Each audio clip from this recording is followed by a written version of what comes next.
عمران خان صاحب کو دعوت خطاب دیتا ہوں.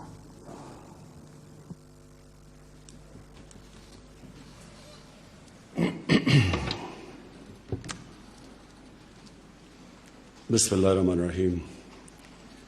ایاک نعبد و ایاک نستعین. جناب اسپیکر،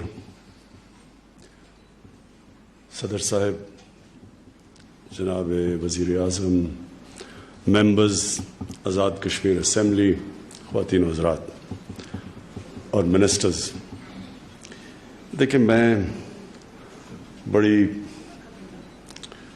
دلچسپی سے سنی آپ سب کی تقریریں.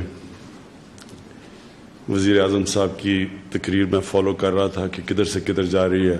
کبھی وہ آزاد کشمیر سے چلی جاتی تھی خیبر پختونخوا، کبھی وہ بلوچستان. میں فالو کر رہا تھا. میں دو چیزیں پہلے آپ کی تقریر کے اوپر کامنٹ کرتا ہوں، پھر میں آج جس مقصد کے لیے آیا ہوں میں اس کے اوپر بات کروں گا. دیکھیں، ایک چیز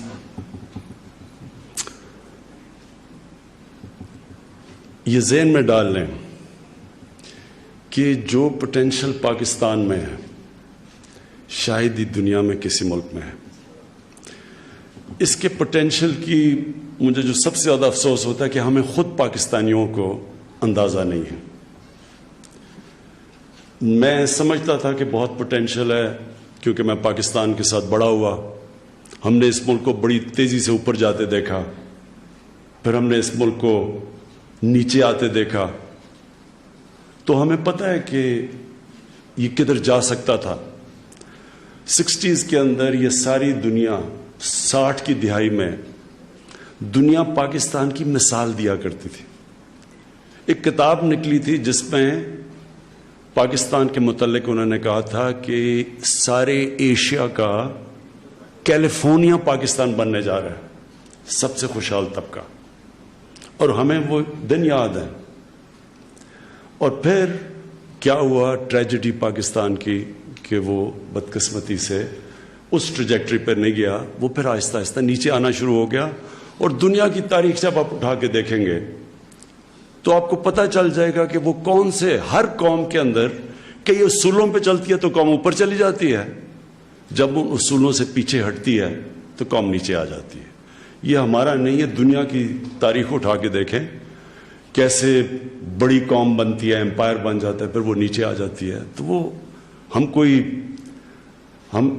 اگر ہم جو اللہ کے بنائے ہوئے قانون، جو ہم جب مدینہ کی ریاست کی بات کرتے ہیں تو مدینہ کی ریاست میں سرکار مدینہ نے کئی قانون بنائے تھے، انہوں نے کئی پرنسپلز رکھے تھے جس کی وجہ سے وہ قوم اوپر گئی تھی. اس لیے قرآن ہمیں کہتی ہے، اللہ قرآن میں ہمیں کہتا ہے کہ نبی صلی اللہ علیہ وسلم کی سنت پہ چلو، ان کی زندگی سے سیکھو. تو وہ کیوں کہتے ہیں؟ کیونکہ دنیا کی تاریخ میں اس طرح بڑا انقلاب آیا ہی نہیں. جو وہ ہوا ہے وہ تاریخ کا حصہ ہے. تو کوئی اصول انہوں نے اپنائے تھے جس سے وہ قوم اٹھی تھی، اور پھر جب وہ نیچے گئے 400-500 سال کے بعد تو وہ ان اصولوں سے پیچھے ہٹ گئے تھے. تو ہمارا بھی یہی حال ہے. لیکن مایوس کبھی نہیں ہونا چاہیے. مجھے آج مایوسی آپ کی باتوں سے فیل ہوا ہے کہ جس طرح آپ مایوس ہوئے ہیں. یہ نہیں کہ ایک آپ نے وزیر اعظم صاحب کشمیر کی پاکستان کی بات کی کہ پاکستان کو اٹھانے کے لیے اٹھانا چاہیے، کوئی تھنک ٹینکس ہونے چاہیے. اور آپ نے جو سب کی بھی باتیں آئیں ایسے لگا جیسے کوئی آپ اندر سے تھوڑے سے ہارے ہوئے ہیں. تو میں اس لیے جو آج آپ سے بات کروں گا، میں آج آپ کو جو میرا تجزیہ اس ساری چیز کا، میں بالکل آپ سے دوسری طرح سوچ رہا ہوں. میں یہ سمجھ رہا ہوں کہ اللہ کی طرف سے کشمیریوں کو ایک اللہ نے ایسے دور سے گزار رہا ہے جس کی اب اینڈ کشمیر کی آزادی ہے. اگر یہ 5 اگست نہ ہوتا تو میں آج اتنا پر امید نہ ہوتا. میں سمجھتا ہوں کہ 5 اگست میں پچھلے 5 اگست کو نریندر مودی ایک بہت بڑی غلطی کر بیٹھے. اور میں ابھی آپ کو اس کی انالیسس دیتا ہوں. سب سے پہلے وہ 4 assumptions جس کے اوپر یہ 5 اگست کا اس نے فیصلہ کیا نریندر مودی نے 370 اور 35A کو ختم رد کر کے اس نے جو فیصلہ کیا اس کے اوپر اس نے 4 اس کے پیچھے assumptions تھی. نمبر 1 وہ چاہتا تھا الیکشن جیتا تھا بڑی بھاری اکثریت سے, اور کس چیز پہ جیتا تھا؟ پاکستان کی نفرت پہ. ہندو کارڈ کھیلا اس نے, اور جو ہندو بیس کو اس نے اٹھا دیا اور الیکشن سویپ کر گیا. اور اس نے جو پلوامہ کو ایکسپلائٹ کیا, پاکستان کے خلاف نفرتیں جس طرح کی کیمپین کی گئی کہ وہ چوکیدار ہے, پاکستان کو سبق سکھائے گا, تو اس کا سارا مقصد یہ تھا کہ اپنے ہندو بیس کو اٹھائے, اور اس بیس نے اس کو بھاری اکثریت سے جتا دیا. تو پہلا چیز تو اس نے یہ فیصلہ کیا کہ اب آگے بڑھا جائے یہاں سے, اسی بیس کو اور ساتھ جوڑو. اور سب سے کیا تھا کہ کشمیر کا جو پہلے سے وہ کہتے جا رہے تھے کہ اسپیشل سٹیٹس ہٹا دیں گے, ان کی مینیفیسٹو میں بھی تھا, وہ پہلے دور میں ڈر رہا تھا یہ کرتے ہوئے, لیکن الیکشن میں جو اس کو بھاری اکثریت ملی تو اس نے وہ قدم اٹھا لیا. اور اس نے اور اپنے بیس کو, اور اس میں کوئی شک نہیں کہ جو اس کا بیس تھا ہندوتا کا جو بیس تھا اس میں بڑی پذیرائی ملی جب اس نے کشمیر میں یہ قدم اٹھایا. جو دوسری اس کی اسمپشن تھی وہ یہ کہ پاکستان چپ کر کے بیٹھا رہے گا, کیونکہ ہم پوری کوشش کر رہے تھے دوستی کرنے کی. ہم نے بار بار ہندوستان سے کہا کہ آپ 1 قدم اٹھائیں, ہم آپ 2 قدم آپ کی طرف آتے ہیں. اگر امن ہوگا تو تجارت بڑھے گی, غربت کم ہوگی, اور ہمارا مسئلہ کشمیر کا ہم ڈائلاگ سے حل کر سکتے ہیں. یہ ہماری پروپوزل تھی اسے. تو اس سے پہلے بھی جب یہ پیلٹ گنز استعمال کر رہے تھے ہمارے آنے سے پہلے, اور ظلم تو اس نے پہلے سے, جب پہلے بی جے پی کی اور نریندر مودی کی حکومت آئی تو ظلم تو شروع ہو گیا تھا کشمیریوں پہ, لیکن کوئی بات نہیں کر رہا تھا. نہ پاکستان نے اٹھایا, نہ یونائٹڈ نیشنز میں اٹھایا, نہ دنیا میں کوئی بات کر رہی تھی. کبھی کبھی اخبار میں کوئی باہر مضمون آ جاتا تھا, لیکن پاکستان کا تو رسپانس نہیں تھا. اس لیے اس نے یہ اسیوم کیا کہ پاکستان پھر چپ کر کے بیٹھا رہے گا, کیونکہ پاکستان کو اتنی ضرورت ہے ہندوستان کی. تکبر, یہ یاد رکھیں کہ اس سب کے پیچھے تکبر ہے. وہ اپنے آپ کو اتنا طاقتور, اور یہ جو ان کی سٹیٹمنٹس کے جو نیا نقشہ بنایا کہ وہ سارا علاقہ آزاد کشمیر بھی اب ہندوستان میں ہے, اس کے پیچھے تکبر تھا.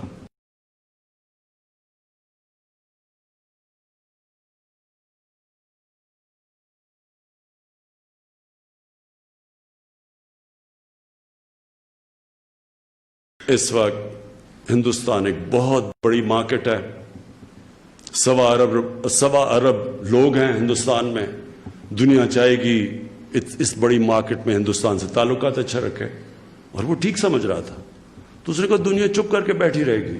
اور دوسری چیز کہ اس کو جو مغرب ہے وہ اس کو استعمال کرنا چاہتی ہے چائنا کے خلاف ایک کاؤنٹر بیلنس کرنے کے لیے, کیونکہ وہ چائنا سے خوف زدہ ہیں, وہ بڑی تیزی سے اوپر آ رہا ہے.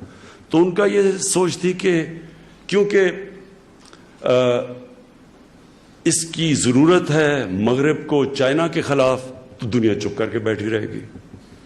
اور جو سب سے بڑی مس کیلکولیشن کی اس نے وہ چوتھی تھی کہ جب وہ 8 لاکھ فوج کشمیر میں ان کو دبائے گی, دہشت ہوگی اس کی, پہلے سے ہی وہ ظلم تو کر ہی رہے تھے, تو وہ جب خوف پھیلے گا اور پھر جب ان کے اوپر وہ ایکشن لیں گے اور کرفیو لگائیں گے, ان کی ساری لیڈرشپ اٹھا کے لے جائیں گے, ان کے جو بچے ہیں ان کو بھی پکڑ کے, اور 16,000 نوجوانوں کو ہندوستان میں جیلوں میں لے جائیں گے, تو دہشت پھیل جائے گی. اور پھر ڈیموگرافی بدل دیں گے ہندوستان کی, کشمیر کی. وہ جب 35A دور کریں گے تو وہ آ کے سیٹلمنٹ کریں گے. وہاں بالکل بات ٹھیک ہی کہ RSS کے وہ جو دہشت گرد ہیں ان کو وہاں لے کے آئیں گے, وہ مزید اور دہشت پھیلائیں گے.